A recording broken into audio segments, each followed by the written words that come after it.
Soil, the engine in our garden that provides everything that our plants need outside of light.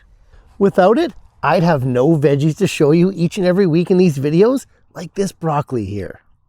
In our plots and garden beds, the soil is alive.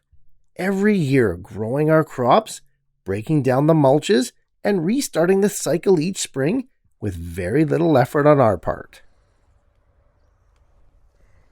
In our pots and containers, however, the soil becomes spent and depleted by the end of summer, rendering it pretty much unusable for another crop cycle. Thankfully though, all is not lost. With a little care and attention, we can most definitely recycle, recharge, and reuse our old potting soils. There are some general rules to follow, but we'll cover them all here today. Look, if you ever wanted to stop the cycle of your container garden costing you a small fortune every year, well, you've definitely come to the right video. No doubt there's many ways to deal with old potting soil, and each is going to depend on your needs, what you're growing, and of course the condition of the spent soil itself. However, before we get going on all the useful ways to repurpose old potting soil, let's quickly look at when you don't want to be doing any of those things. Powdery mildew, various wilts, bacterial outbreaks, fusarium, and other pathogens are all something that we're going to have to deal with as gardeners at some point.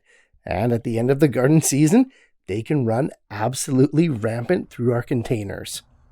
Honestly, it's quite easy for our old potting soil to become a safe haven for transferable pests and disease, costing you more in the long run than simply replacing it.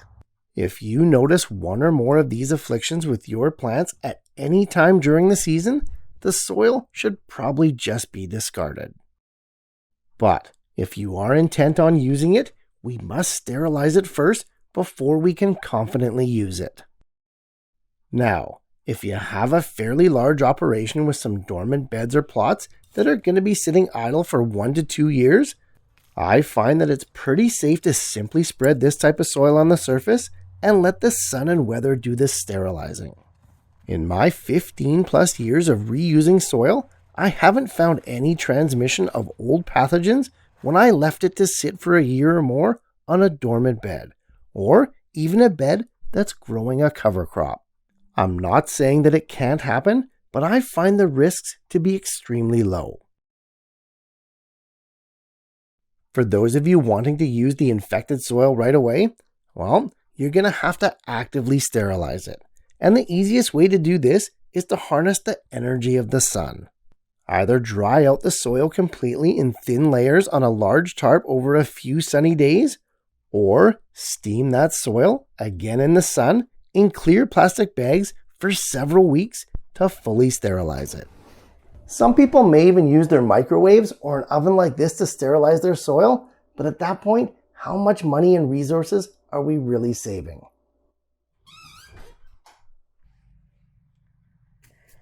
As I look over my compost here that's absolutely teeming with life, we do have to remember, every time we sterilize our soil, not only do we get rid of the bad guys, we also get rid of the good ones. All of the beneficial bacteria and microbes are going to be eliminated from the sterilized soil. So, inoculating with some fresh compost may be in order. And that actually brings us to the strategies of repurposing your old potting soil, of which I practice 4 every year.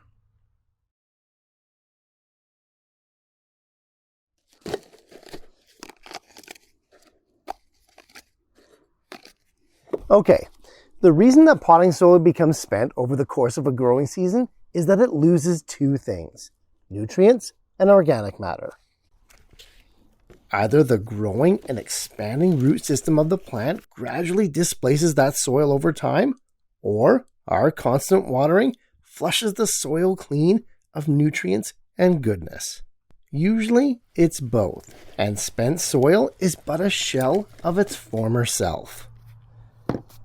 And the simplest way to reuse old potting soil is just to cut it 50-50 with some new stuff. Over the years, I've found new store-bought soils to be very rich and often too wet.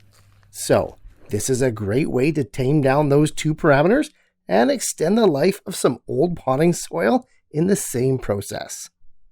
And of course, saving us a few bucks at the same time.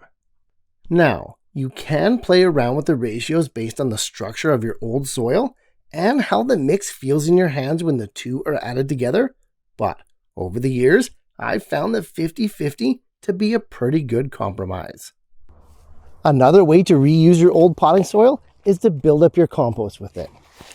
Now, just as simple as adding it to some new soil, but probably less effective in terms of saving you money, at least initially. Still, there's many of us who always seem to be short on compost. And with enough spent pots, we can quickly replenish and bulk up bare bins at the end of a growing season for free. Another way that I like to use my spent but clean potting soil is to spread it over my raised garden beds that may have sunk over the course of the growing season. You'll find that with raised beds, especially new ones, the soil levels will often sink over the course of a successful growing cycle. Adding in a free, once premium medium is a great way to top them off and add in that much needed depth for certain crops that require it. It's super easy. I just dump it in, rake it around, and level it off. If I can time it right, I'll also incorporate a cover crop right away, and by spring, that soil is fully incorporated into the mix. Beauty. And the final way that I like to reuse old potting soil is much the same as the first strategy. And that's to rebuild it and recharge it. Like we mentioned, at the end of an intensive growing cycle, for plants like say peppers and tomatoes, two things are lost from the soil: nutrients and organic matter. By specifically adding those two things in the form of amendments, we can breathe new life into our old potting mix. Likely, all the sand, perlite, vermiculite, and other inert ingredients are untouched and intact. Which is great, because we still want those things for the new mix. Cocoa fiber and even some fresh compost can be used to replace the organic matter that was lost, and in the case of compost, it'll also add back in some nutrients. Things such as alfalfa meal, canola meal, rock phosphate, and rock dust can all be used to fortify the soil for nutrients at a fraction of the cost of buying new stuff. Honestly, with a little bit of organic matter and at least two of those ingredients, you'll be back up and running with some new potting soil for the next generation of planting.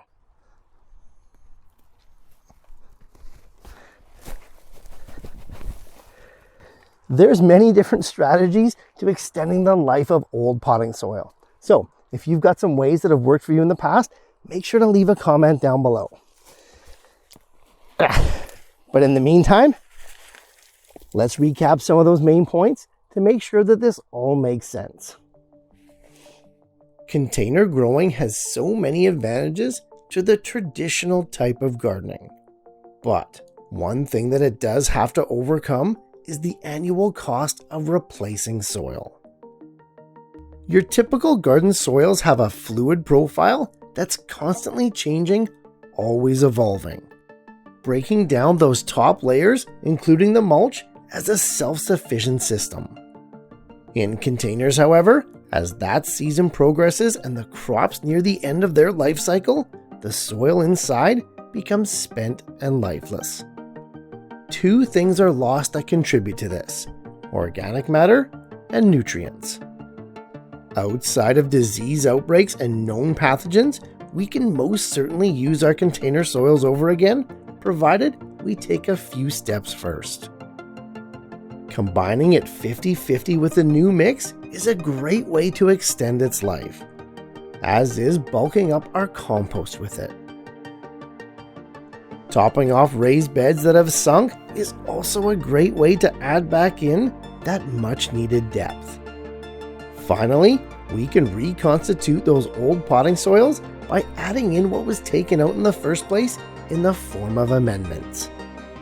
Some costs associated with this one for sure, but usually far less than buying the potting mix all over again.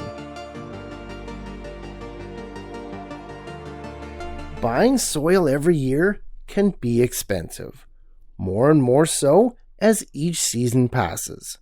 Depending on how much container gardening you plan to do, it can cost a small fortune to fill up and grow all the pots that you want. By repurposing and reusing your old potting soils, you can save a ton of money on having to buy new bags of soil, powering the next generation of plants in the process. Hopefully today I've shown you how to do just that, and the annual hit to your wallet due to gardening expenses becomes a little more tolerable. Hey, happy growing, guys, and I'll see you soon. Hey, thanks so much for watching, guys. I appreciate the support more than you know. And if you're getting value from these videos, please like and share them to spread the word and help your fellow gardener to grow better.